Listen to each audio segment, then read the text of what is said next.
La nuit où tout a changé, j'ai senti la brûlure froide de la haine comme jamais auparavant.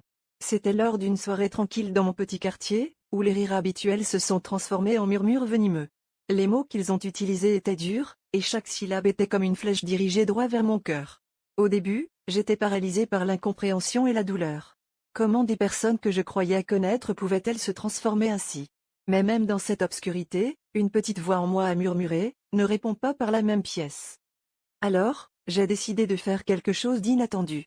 Plutôt que de me fermer ou de riposter, j'ai choisi de les rencontrer avec un sourire et une main tendue. J'ai commencé à organiser des rencontres pour discuter ouvertement, offrant une plateforme pour exprimer leurs craintes et leurs incompréhensions. À chaque conversation, j'ai découvert que la haine était souvent le fruit de malentendus et de peurs infondées.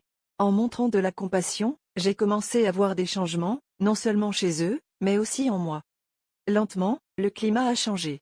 Les regards méfiants se sont adoucis, les mots durs ont laissé place à des discussions plus posées. J'ai découvert une force insoupçonnée en moi, celle de transformer la négativité en une énergie constructive. En choisissant la compassion, j'ai non seulement trouvé la paix intérieure, mais j'ai aussi contribué à créer une harmonie nouvelle autour de moi. Les liens qui semblaient brisés se sont renforcés, et j'ai compris que la vraie puissance résidait dans la compréhension et l'empathie.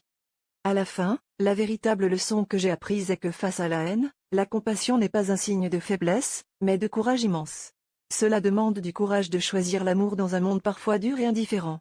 Et cette force, que j'ai trouvée en moi, a non seulement guéri mes blessures, mais a aussi allumé une étincelle d'espoir dans le cœur de ceux qui m'entourent. Chaque petite action de bonté compte et peut déclencher un changement bien plus grand que ce que l'on imagine.